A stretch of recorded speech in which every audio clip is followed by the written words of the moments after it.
Avant qu'on commence l'exhortation, j'ai 45 minutes. Enseignement, pardon. Pas le chrono ici. Ok. Ok, je vais le prendre ici. Alors la sœur dit, avec le frère Teddy, vont nous aider à confesser ce chant. Et puis on va commencer l'exhortation, l'enseignement. Le chant dit, ton amour nous environne. Je ne sais pas si vous connaissez ce chant-là. Calmement, on peut le chanter calmement avec les chantres qui sont là. De 4 fondements démonstratifs et immuables de la loyauté de Dieu. C'est une thématique qui sera abordée pendant 4 semaines, sinon 4 moments, par des orientations ou sous les orientations de Dieu. Et je vais donc faire l'économie de détail, d'autant plus que nous avons en face de nous, n'est-ce pas, la planche qui nous renseigne sur la trajectoire que nous allons prendre avec les hommes de Dieu durant ce mois ou cette saison pour expliquer les fondements, n'est-ce pas, démonstratifs et immuables, c'est-à-dire inchangeables, invariables, de la loyauté de Dieu. Vous trouverez justement quelques objectifs généraux, je vais les rappeler d'une manière amassée, tout en tenant compte du temps qui m'est imparti. Nous allons justement au cours de cet enseignement cerner les notions de la loyauté, n'est-ce pas, la loyauté sous quatre orientations, 4 aspects. Le deuxième objectif, n'est-ce pas, général, c'est présenter quelques fondements bibliques de la loyauté de Dieu. Nous verrons le troisième objectif qui consistera à présenter et à décrire les enjeux de la fidélité ou de la loyauté de Dieu. Et nous allons terminer avec justement la partie qui consiste à esquisser la position de croyant face à la fidélité ou à la loyauté de Dieu. Et dans les temps, les moments difficiles. Et nous avons ensemble compris que la compréhension ou la définition, si l'on veut cerner, n'est-ce pas, l'enjeu de notre thématique, nous avons compris qu'il semble moins important pour nous de la définir, n'est-ce pas, la thématique, dans un seul sens. C'est pourquoi, avec les prédicateurs qui vont se suivre, nous définirons justement la notion de la loyauté ou la thématique sous les 4 angles qui sont justement constitutifs du premier objectif. Nous comprendrons ce que c'est la loyauté selon l'orientation courante ou dans la vie, n'est-ce pas, quotidienne. Nous verrons aussi ce que c'est la loyauté sous l'angle n'est-ce pas, de la tribu divine, ou du moins la loyauté sera présentée comme étant la manifestation non pas d'une chose extérieure à Dieu, mais d'un attribut de Dieu. Nous verrons, n'est-ce pas, la loyauté dans la perspective ou dans le contexte du combat ou des batailles spirituelles. Et enfin, nous comprendrons justement cette thématique dans les moments ou les saisons difficiles. Je voudrais qu'on prenne parmi les textes justement qui sont exposés ici un seul. Nous allons lire très vite avec les lecteurs. Genèse chapitre 24, le verset 26. Jusqu'au verset 27.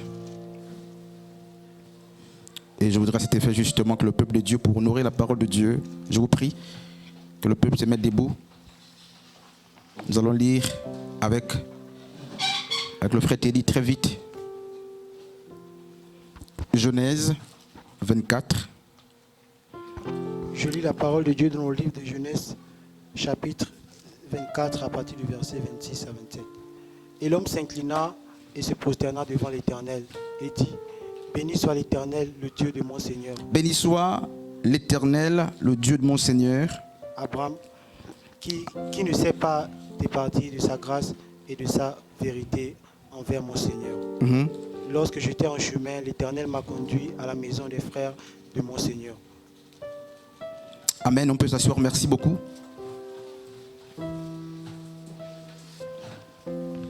Nous sommes au temps où Isaac, fils unique d'Abraham, souffre. Il souffre et il se donne davantage, n'est-ce pas, aux choses de Dieu. Et la souffrance d'Isaac s'explique par un seul point ou une seule raison parmi plusieurs explique la détresse ou la souffrance de la personne, n'est-ce pas, du fils du patriarche Abraham. il est question de la disparition de sa mère. Lorsque la mère de ce jeune homme disparaît, il est triste et il souffre. Et le père Abraham, parmi plusieurs serviteurs qu'il avait, va jeter le dévolu sur un seul, qui était un des fidèles les plus anciens et les plus fidèles, permettez la répétition, Éléazar ou Éléazar, certaines versions le disent comme ça. Qu'il va devoir envoyer dans la maison de son frère. Il faut le rappeler, Abraham avait un frère de qui est sorti justement, où sont sortis 8 patriarches. D'Abraham, on retient Isaac qui est sorti, mais du frère d'Abraham, il y a 8 personnes qui ont impacté, n'est-ce pas, la vie d'Israël. Et c'est dans cette maison qu'Abraham va envoyer son serviteur, respectivement la coutume, pour aller prendre à son fils qui se mourait une femme en vue de soulager ou de panser ses blessures. La femme répond aussi aux questions, n'est-ce pas, de douleur. Et Abraham avait compris que pour aider son fils à sortir de la douleur, il lui fallait combler le manque ou la disparition de la mère par une autre mère, c'est-à-dire par la femme. C'est ainsi qu'il va envoyer son serviteur dans la ville ou la maison de son frère, selon la coutume, pour que ce dernier cherche pour son fils une épouse. Et ainsi en chemin, la Bible nous fait comprendre que l'homme de Dieu ou le serviteur d'Abraham, je dirais mieux, n'est pas parti sous une orientation prophétique. Il est parti non pas sous une orientation d'une voix. C'est-à-dire qu'il n'avait pas la prophétie comme support pour arriver, n'est-ce pas, à bon port, ou pour aller opérer un choix tangible et qui plaise, n'est-ce pas, à son chef ou à son maître Abraham. Et je voudrais justement nous proposer cette question à laquelle je vais répondre moi-même. Qu'est-ce qui oriente le serviteur Éléazar à faire un bon choix? Vous verrez justement la communicabilité, le monologue qu'il a dû faire en chemin lorsqu'il allait dans la maison du frère d'Abraham. Et il arrive, conduit par le Seigneur, il choisit, n'est-ce pas, dans la maison du frère d'Abraham, la femme et la bonne femme, la vraie femme et la bonne femme, au temps où la prophétie ne lui a pas été donnée, au temps où la parole de Dieu ne lui a pas été donnée, au temps où il n'y avait personne pour le guider, seul Dieu. Et Dieu l'a orienté, n'est-ce pas, vers la femme qu'il fallait, vers la vraie et la véritable femme. Et j'aimerais préciser, homme de Dieu, que c'est là qu'apparaît pour la première fois l'expression loyauté dans votre Bible, certainement c'est fidélité. C'est pourquoi je prends justement parmi plusieurs de ces textes, le texte de Genèse chapitre 25 à partir du verset 26 jusqu'à 27. Pourquoi? Parce que c'est la première fois que le mot culminant ou le mot central, l'expression centrale de notre thématique est employé dans toute l'histoire de la Bible. C'est pour la première fois que le mot justement fidélité ou loyauté est employé en détail. Et pourquoi justement je choisis aussi ce texte? Parce que naturellement, et pour ceux qui lisent les Écritures, ceux qui méditent, ils savent que la Bible nous parle, n'est-ce pas, du principe ou de la théorie de la première mention. Et je vais l'expliquer en quelques mots pour qu'on aille très vite. Le principe ou la théorie de la première mention consiste, n'est-ce pas, à comprendre un concept d'une manière spécifique ou à voir d'une manière partielle la compréhension ou les contours d'un concept la première fois qu'il est employé. S'il y a des zones d'ombre, je pense qu'on va les garder pour des réunions dédiées à cet effet. La théorie de la première mention renseigne sur le contenu total, n'est-ce pas, pris dans le concept qui est employé d'une manière partielle et pour la première fois. Certains parlent, n'est-ce pas, de la première mention, d'autres parlent de la théorie ou du concept, n'est-ce pas, de la première mention. Et lorsque vous prenez par exemple Genèse chapitre 22, vous verrez aussi que le mot par exemple aimer a été employé pour la première fois avec Abraham. Le mot aimer, quand vous lisez les Écritures, l'expression aimer est employée pour la première fois dans Genèse 22 avec Abraham lorsqu'il doit aller sacrifier sur la montagne de Morija, n'est-ce pas, son fils Isaac bien-aimé.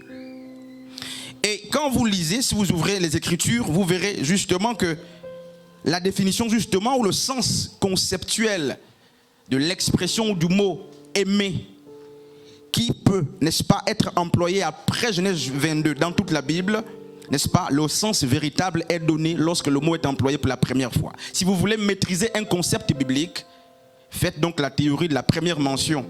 Prenez le mot, n'est-ce pas, dans le concept ou dans la dimension où il a été employé pour la première fois. Pour le cas justement d'Abraham, c'est une parenthèse pour expliquer la théorie de la première mention. La Bible dit, prends le fils que tu aimes le plus, virgule, va me le sacrifier. Et c'est là qu'on s'accorde que le mot amour ou le mot aimer, d'autant plus qu'on parle du mot aimer, n'est-ce pas, se définit comme étant le don de ce qu'on a de plus cher ou le sacrifice.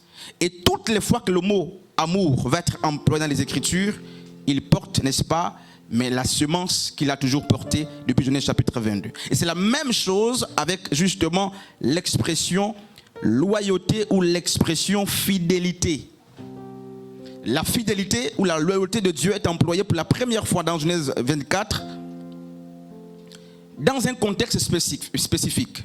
Et vous verrez que dans les Écritures, cette expression est employée dans plusieurs autres concepts. Mais parce que nous sommes dans la théorie de la première mention, je voudrais qu'on le voit simplement ici, ce concept.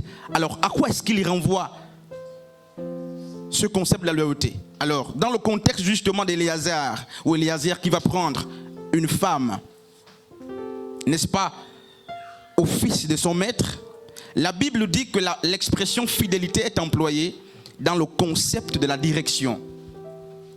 Et je pense que après moi, quelqu'un d'autre viendra nous parler. Et rappelez-vous que dans les objectifs généraux, n'est-ce pas, la première articulation dans le point 1, c'est l'orientation courante ou quotidienne. C'est-à-dire comprendre la fidélité de Dieu dans la vie courante ou dans la vie, je dirais mieux comprendre la loyauté de Dieu dans la vie courante ou dans la vie de tous les jours. Et ici, Éléazar, je disais justement qu'il n'était pas scotché ou recommandé, qu'il ne suivait pas une prophétie. Il ne suivait pas la voie d'un prédicateur. Mais comment a-t-il fait pour arriver à bon port? Comment a-t-il fait pour arriver, n'est-ce pas, à choisir la bonne femme qui plaise, n'est-ce pas, à son maître et au fils même de son maître? C'est parce que justement, une chose le guidait. Même lorsque nous-mêmes, on semble ne plus avoir de direction, comme la personne, n'est-ce pas, d'Éléazar ou Éléazar, il y a une chose qui l'a conduit, n'est-ce pas, à tomber sur la bonne personne, c'est la loyauté de Dieu. Et dans la prière justement de ce serviteur, il va clamer, il va, n'est-ce pas, hisser la fidélité ou la loyauté de Dieu. Il dira, Seigneur, tu m'as été fidèle, comme tu l'as toujours été avec ton serviteur. Il va bénir le Dieu de son maître, non pas son Dieu, mais le Dieu de son maître. Et c'est là justement la première articulation, la première orientation, c'est comprendre la loyauté dans la vie de tous les jours.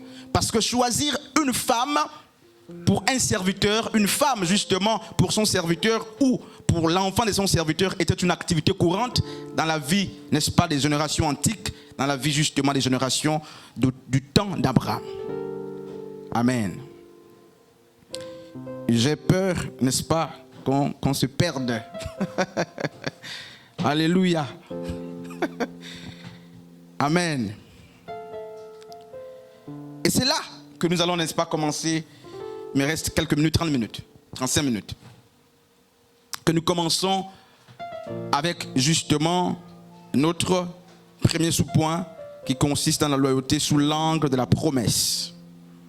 Mais avant, je vais nous proposer, n'est-ce pas, quelques définitions ou du moins quelques vérités pour aider tous ceux qui viendront, d'autant plus que nous avons, n'est-ce pas, dans le premier point, 4 articulations. Alors, il va consister d'abord à avoir justement la fidélité, la loyauté de Dieu selon la vie courante, et c'est ce que je venais de démontrer justement. Le deuxième point va consister, n'est-ce pas, à avoir la loyauté comme attribut de Dieu. Ça veut dire que la loyauté de Dieu sera vue non pas comme une chose extérieure, frère, viens devant ici, non pas comme une chose extérieure qui dépend, n'est-ce pas, de ce que nous faisons ou de ce que nous disons, mais la loyauté sera vue comme étant un caractère qui est propre à Dieu. C'est que Dieu n'est pas loyal à cause des mouvements extérieurs à lui ou à cause des impressions ou des mouvements des hommes. Ça, c'est la deuxième articulation. Nous verrons que la certitude, même l'accomplissement de ce que Dieu a dit, dépend non pas de ce qui arrive ou de ce qui n'arrive pas. Mais nous comprendrons que nous avons des raisons, n'est-ce pas, de nous scotcher à ce que Dieu est, à ce que Dieu a dit et à ce que, n'est-ce pas, Dieu a fait. non pas sur ce que nous voyons, ou non pas sur les témoignages de ce qu'il a fait hier, mais sur le fait, n'est-ce pas, que la loyauté est son attribut. Il s'agit donc de comprendre Dieu, n'est-ce pas, dans sa forme par essence, dans ce qu'il est, sans attendre qu'il y ait autour de nous des mouvements quelconques.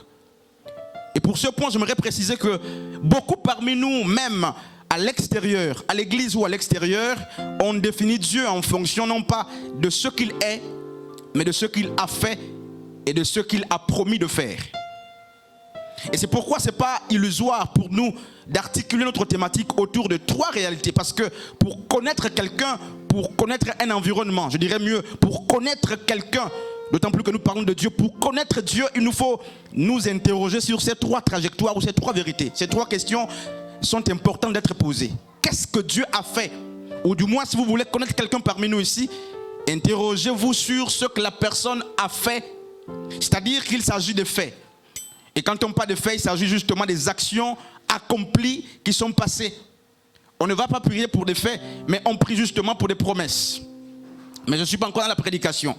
Si vous voulez cerner quelqu'un au-delà du fait justement qu'il faut vous orienter sur ce que la personne a fait, il faut aussi vous orienter sur ce que la personne est, c'est-à-dire la nature de Dieu ou les attributs de Dieu. C'est pourquoi je disais, n'est-ce pas, en amont, que la crédibilité de ce qu'on dit ou de ce qu'on fait ne dépend pas forcément de l'accomplissement des choses qu'on a promises de faire ou des choses qui arrivent, mais la crédibilité d'un fait dépend justement de la personne qui déclenche ou qui diligente le fait.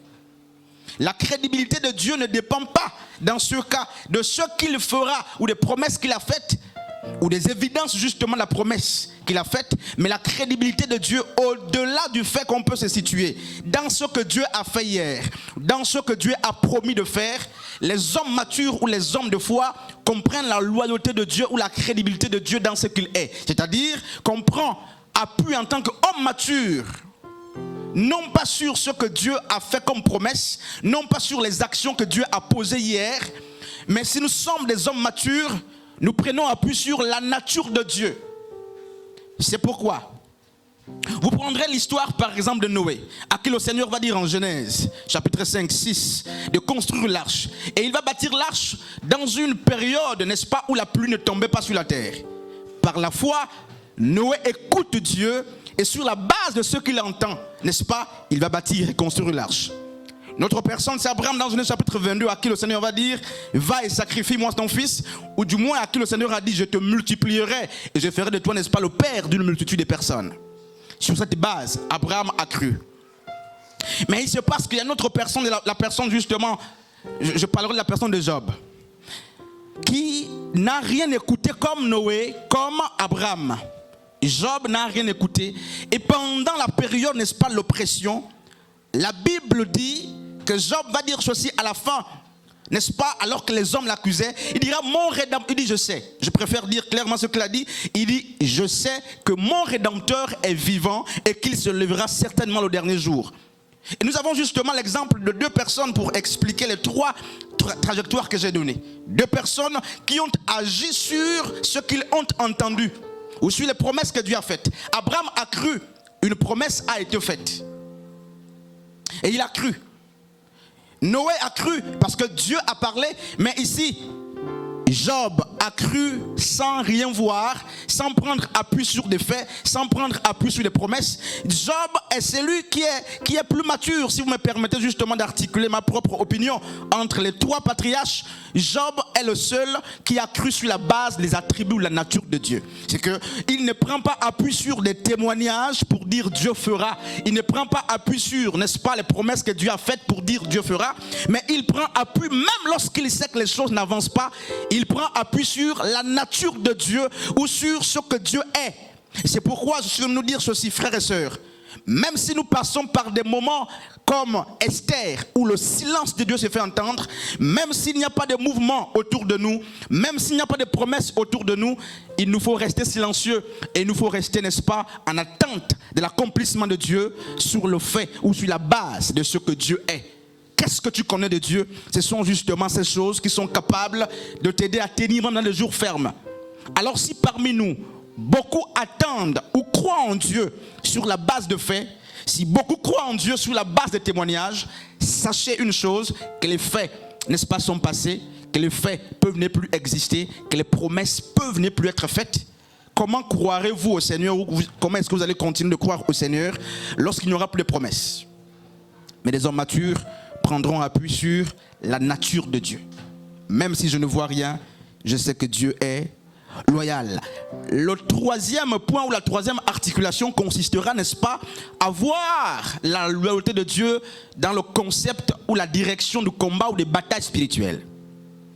Et nous avons vu ce concept il y a longtemps, mais permettez que je dise une chose, c'est que pour tous ceux qui combattent et pour qu'on arrive justement à conclure une bonne bataille, il y a trois réalités qu'on n'a même pas mentionnées pendant justement l'enseignement sur le combat spirituel. C'est qu'il nous faut un terrain.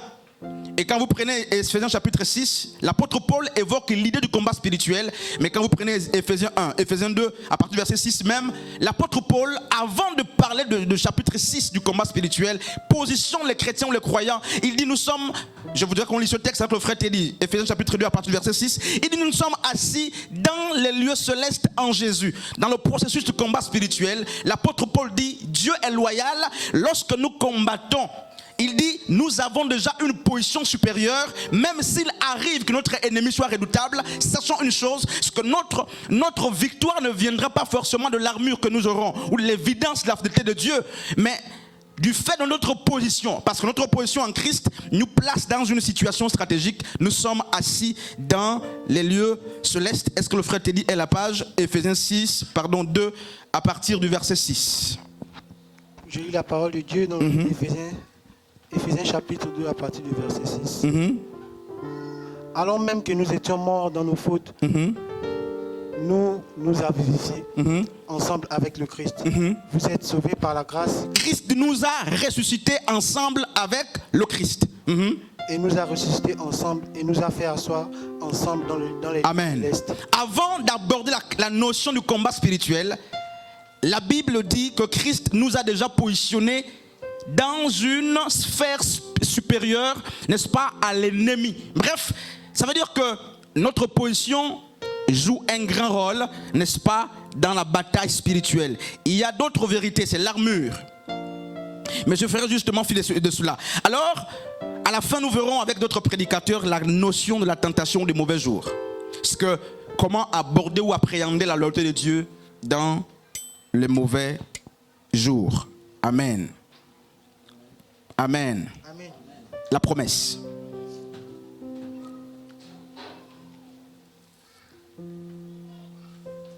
Comment comprendre la promesse?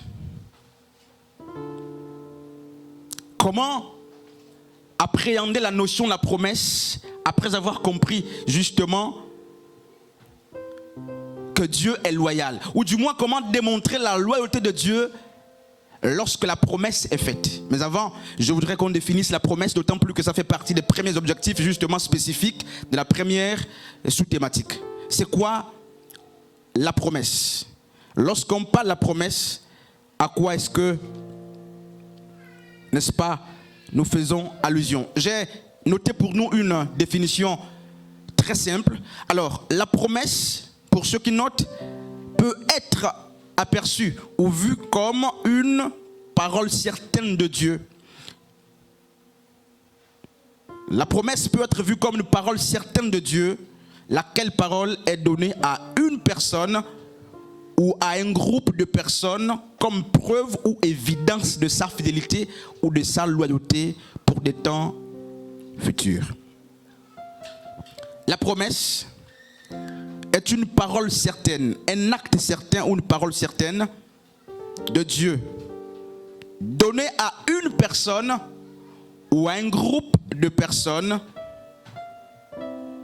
comme preuve ou évidence de sa loyauté ou de sa fidélité en vue d'accomplir, n'est-ce pas, les choses ou en vue d'amener en vie ou à l'existence les choses dans un temps futur. Elle est donc différente de fait. La promesse est différente de fait. Les faits sont passés et ils sont perçus comme les acquis. Malheureusement, les chrétiens prie pour des faits et moins pour des promesses. J'ai beaucoup de vérités justement à articuler, mais laissez-moi d'abord atteindre justement ce pourquoi je suis ici. Beaucoup prient par exemple pour une délivrance. Ce n'est pas mal lorsqu'on souffre. Beaucoup vont jeûner pour être sauvés. C'est une erreur théologique, du moins pour les chrétiens. Beaucoup vont jeûner pour. Mais en fait, dans le pour, que je n'ai pas envie de terminer, je suis en train de nous faire comprendre que très souvent nous jeûnons, nous prions, nous nous battons pour les acquis, c'est-à-dire pour des faits. Si nous devons en tant qu'Église continuer de prier, si nous devons multiplier des temps de prière, qu'on le fasse pour des choses futures, c'est-à-dire pas pour des acquis, parce que les acquis ne dépendent pas de nous, ce sont des actions déjà posées qui sont susceptibles d'arriver. Et en ce qui concerne les promesses de Dieu, n'est-ce pas, ou les promesses déjà accomplies, je parlerai des faits de Dieu, nous les bénéficions, peu importe ce qui arrive, le sacrifice de la croix est un bénéfice pour nous. Et il est inadmissible que l'Église continue, n'est-ce pas, de prier. Alors, qu'est-ce qui se passe? Dieu fait la promesse à la personne d'Abraham. On peut voir ça dans justement Hébreux chapitre 10. Un texte que je ne veux pas, n'est-ce pas, lire à cause de la longueur.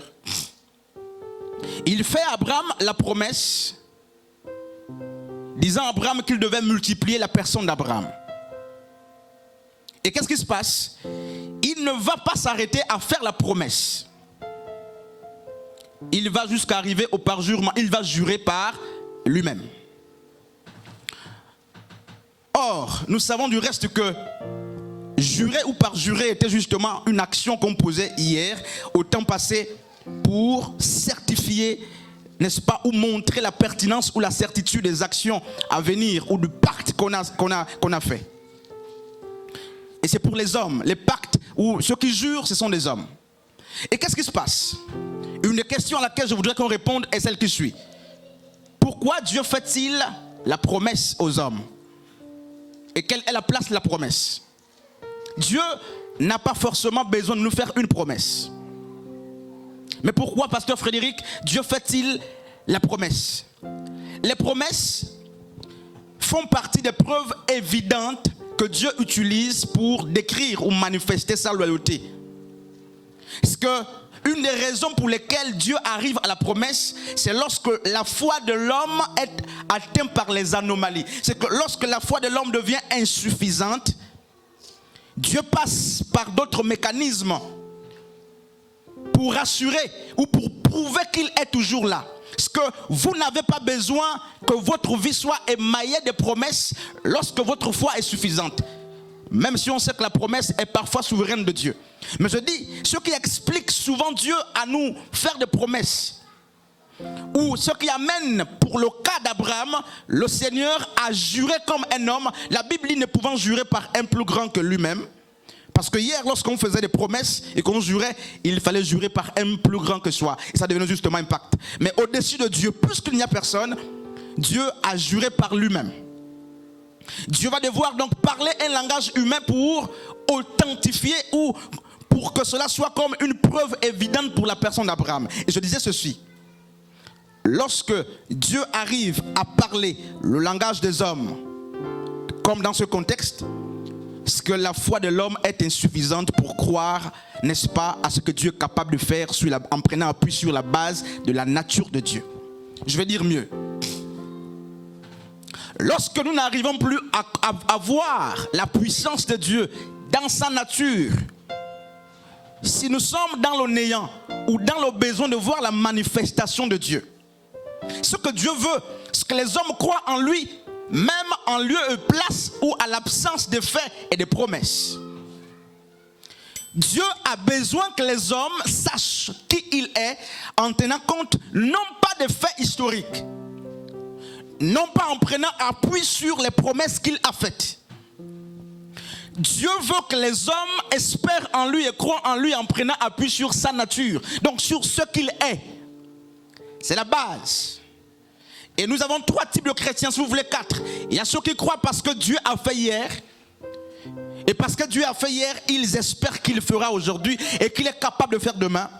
Il y a ceux qui croient justement parce qu'ils ont reçu aujourd'hui les promesses, ils laissent les faits. Ils veulent eux-mêmes vivre les faits.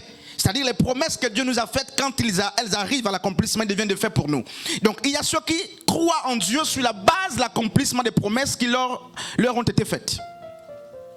Mais c'est bien aussi. Mais il y a une autre catégorie de personnes que j'aime bien. Ce sont des hommes qui croient, même s'ils ne voient pas la guérison dans leur vie. Même s'ils ne voient pas la main de Dieu dans leur vie. Ils croient, même si les témoignages ont disparu.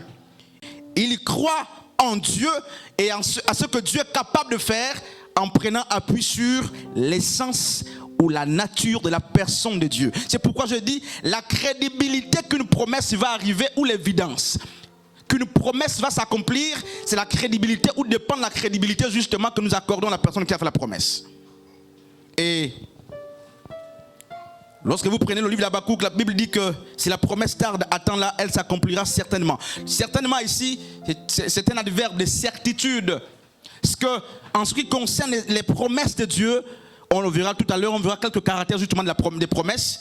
Elles arrivent toujours à bon port. Elles arrivent toujours à bon port. Les promesses de Dieu finissent, n'est-ce pas, par s'accomplir, frères et sœurs. Amen. Je ne sais pas à qui le Seigneur a fait une promesse. Et Abraham est troublé, lui et son épouse sont troublés. Et Dieu doit se montrer loyal. Il va formuler, d'après Hébreu justement, une promesse. Et il ne va pas s'arrêter à faire la promesse. Il va arriver au serment. C'est-à-dire qu'un Dieu qui fait le serment s'est obligé lui-même de descendre à la condition de l'homme, n'est-ce pas, pour prouver l'évidence ou, n'est-ce pas, la pertinence de ce qu'il a avancé comme parole. Deutéronome 29 nous fait comprendre que Dieu n'est pas un homme ni le fils d'homme pour se repentir ou pour mentir. Donc ce qu'il promet arrive toujours. Et il va donc descendre au niveau d'Abraham, d'autant plus qu'Abraham vacillait. Abraham vacillait et la preuve, c'est le fait qu'il est allé, n'est-ce pas, avec la servante Agar pour avoir Ismaël, qui est une preuve qu'Abraham a perdu le contrôle, a perdu de croire en Dieu ou en la loyauté de Dieu en prenant appui sur, non pas les faits historiques, non pas sur la promesse, mais sur la nature de la personne de Dieu. Je sens que on est trop interrogatif. C'est Nancy, tu comprends quelque chose? Non.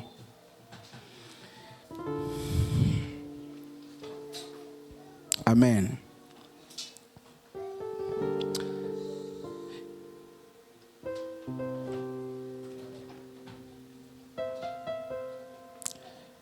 Que Dieu nous aide. Ne prions pas pour devenir. Mais nous prions parce que nous sommes.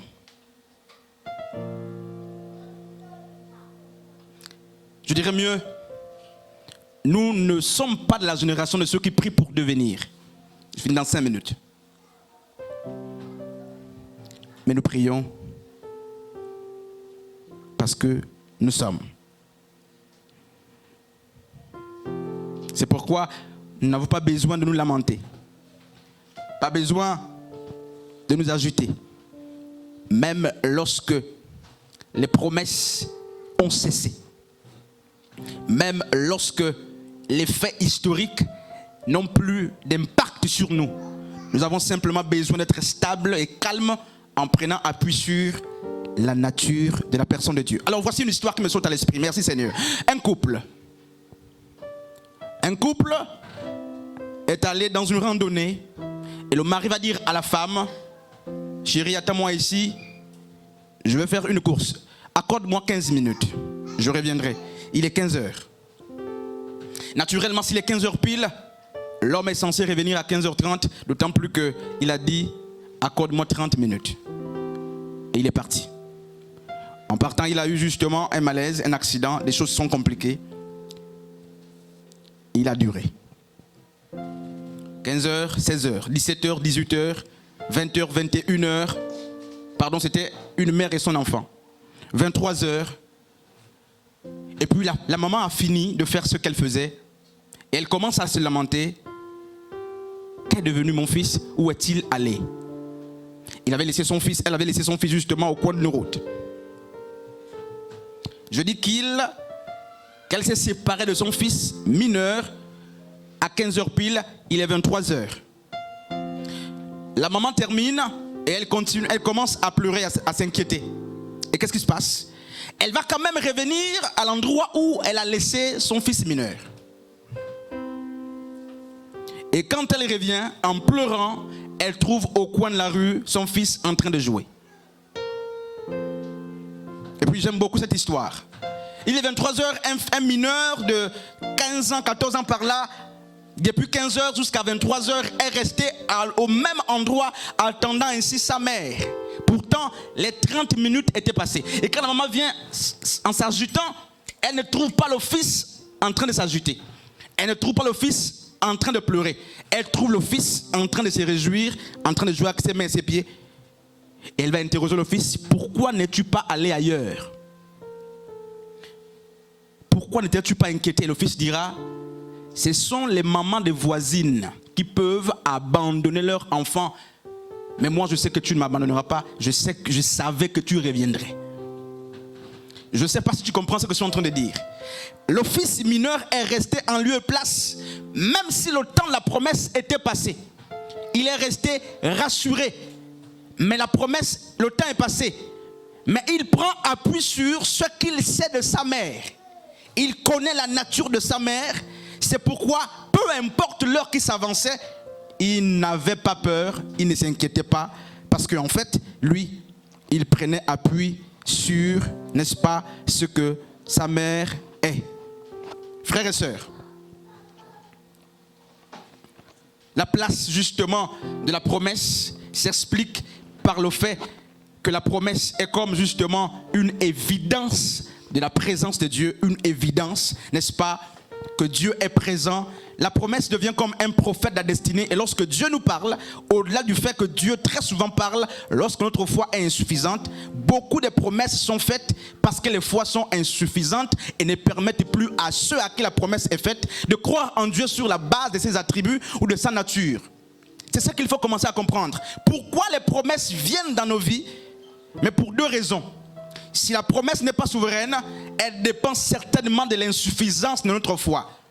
Dieu me fait la promesse, pas parce qu'il veut toujours la faire, mais lorsque Dieu voit que ma foi est insuffisante de croire en lui, lorsque règne l'obscurité capable justement de me garder dans un néant, Dieu se permet ou s'oblige de descendre et de faire les promesses comme des hommes. Et il va jusqu'à jurer très souvent. Pourquoi? Pour me prouver, n'est-ce pas, ou pour me donner une preuve ou une évidence qu'il est toujours avec moi. On ne peut donc pas se réjouir à tout moment des promesses que Dieu nous fait. Parce que très souvent, certaines promesses expliquent que notre foi est insuffisante de croire en Dieu dans sa nature. Beaucoup veulent les promesses, c'est une bonne chose. Mais il est bien lorsque Dieu lui-même, dans sa souveraineté, décide de te promettre. Mais si une promesse arrive à cause, n'est-ce pas, du fait que Dieu veuille parler comme un homme ou saisir une occasion pour prouver ou vous prouver l'évidence, n'est-ce pas, de sa fidélité ou sa loyauté, sachez que votre foi est mal. Elle est mal. Et le psalmiste justement dira ceci: Seigneur, parce que je suis resté droit, tes voies sont restées droites. La troisième chose, c'est qu'il faut retenir justement de la promesse, c'est que leur accomplissement, et là je prendrai une histoire justement du circuit électrique, peut-être avant de chuter. Parce que lorsque vous voyez par exemple ici ce circuit électrique réalisé, pour ceux qui ont fait physique, et je crois que tout le monde a quand même eu le temps de faire la physique, on sait qu'ici il y a au moins deux bornes et deux fils conducteurs. Un seul fil conducteur, c'est ça. Un seul fil conducteur. La phase. C'est la phase qui transporte l'énergie prise à la source ou au niveau du générateur. Mais il y a un autre fil qu'on appelle le neutre. C'est cela, pasteur Frédéric? Le neutre, c'est quel fil? Il n'a pas de charge. Même quand vous prendrez un testeur, vous verrez qu'un seul fil conduit l'électricité. Parce qu'un seul fil est habilité ou a la responsabilité d'aller prendre le jus, n'est-ce pas, du générateur pour le transporter dans l'ampoule. Mais à quoi sert la phase? Pardon, le neutre. Puisque le neutre, n'est-ce pas, ne transporte pas l'électricité. Mais en fait, frères et sœurs, Dieu est dans la physique et Dieu peut nous expliquer comment le règne ou son royaume fonctionne en comprenant, n'est-ce pas, la corrélation qu'il y a entre le neutre et la phase. Il se passe que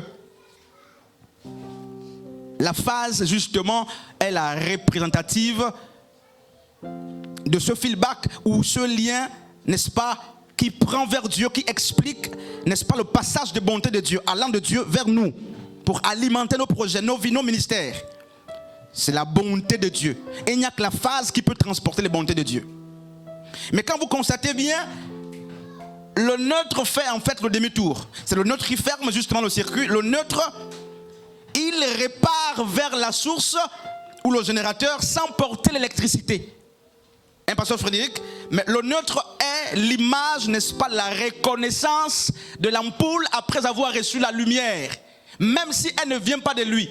La lumière vient de la phase qu'il apprend au niveau de la source pour alimenter l'ampoule ou la lampe. Mais le neutre est justement le retour que l'ampoule fait vers la personne qui a généré, n'est-ce pas, les bontés. Je veux que ça soit plus clair. Parce que lorsque Dieu fait des bontés dans nos vies, peu importe leur niveau, même si elles ne passent pas de promesses, il faut que nos vies soient capables d'allumer justement ou de tisser, d'avoir la phase, je dirais mieux le neutre, pour envoyer vers Dieu la reconnaissance. Et quand vous vérifiez nos vies, beaucoup de personnes se plaignent des choses qu'elles ne possèdent pas. Elles veulent que Dieu fasse des promesses et qu'il arrive même à les accomplir. C'est très bien. Mais en fait, pour y arriver, il faut simplement observer et voir que ces personnes qui se plaignent des manquements qu'ils souhaitent que Dieu comble sont incapables de dire merci à Dieu pour le peu qu'elles ont déjà.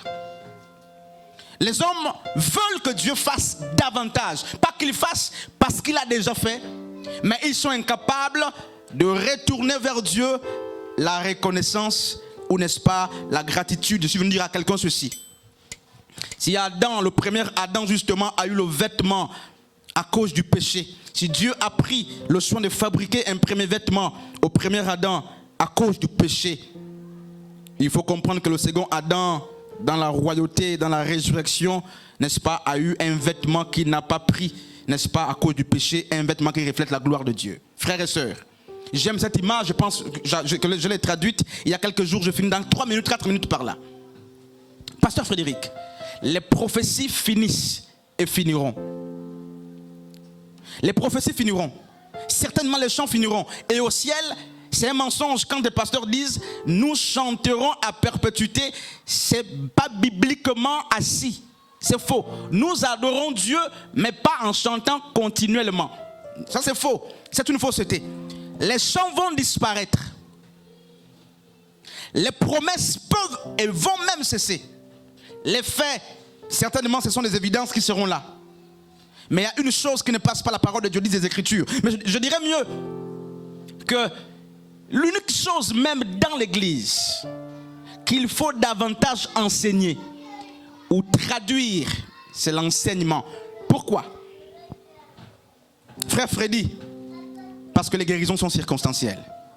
Parce que les prophéties sont circonstancielles. Nous prêchons et la Bible dit Jésus parcourait les villes non pas pour guérir les gens. Jésus parcourait les villes non pas pour qu'on lui apportât des malades. Jésus ne parcourait pas les villes pour guérir les gens. Jésus parcourait les villes pour enseigner. Pour enseigner. C'est pourquoi l'enseignement est le seul exercice permanent dans la vie du chrétien, dans la vie de la communauté, dans la vie de l'Église. Et je disais donc justement que les prophéties finiront, les chants finiront, mais la nature de Dieu reste. Est-ce que, pour conclure, frères et sœurs, l'interaction entre justement la loyauté de Dieu et la promesse que Dieu a faite, se traduit par le fait que nous devons nous-mêmes être capables justement de tenir notre fidélité. Parce que Dieu reste fidèle même quand nous sommes infidèles. Le problème de la loyauté ou de la fidélité ne se pose pas auprès de Dieu ou au niveau de Dieu, mais au niveau de l'homme. Parce que la Bible dit, Dieu, il n'y a en Dieu aucune onde de variation ni changement. Lui ne change pas. Il accomplit toujours ce qu'il a dit. C'est pourquoi Hébreu dit, c'est lui qui a fait la promesse, n'est-ce pas, l'accomplira. Cette promesse est certaine, elle s'accomplira. Pourquoi elle ne s'accomplissent donc pas les promesses? Mais il y a plusieurs raisons. Parmi lesquelles apparaît la notion de l'infidélité justement de celui à qui la promesse a été faite. Surtout lorsqu'il s'agit de la promesse justement conditionnelle comme Abraham, à qui le Seigneur a dit, si tu marches devant moi, je ferai ceci. Abraham il a aussi dit, marche devant moi et sois intègre, et voici les conséquences. Dieu continue de faire les promesses, mais la question qu'il faut nous poser de savoir, c'est la promesse que Dieu nous fait, ou les promesses que Dieu nous fait viennent de la souveraineté de Dieu, ou est-ce qu'elles s'expliquent par le fait que notre foi devient de plus en plus, n'est-ce pas, insuffisante. Amen. Et le mot promesse, n'est-ce pas, en grec donne aussi boulet. Quand vous prenez Hébreux chapitre 6 à partir du verset 13 à 18, boulet, n'est-ce pas, ce que les hommes appellent promesse, Dieu appelle résolution ou décision du conseil divin. Quand on parle de la décision du conseil divin, il s'agit d'une chose que personne, et quand je dis personne, j'inclus même Dieu, et j'aurai le soin justement d'approfondir cela. Quand on parle d'un conseil de Dieu, d'une résolution, le monde littéral ou le français dans sa légèreté parle de la promesse. Comme pour dire, c'est une chose à venir. Et certains diront, c'est une chose susceptible d'arriver ou non.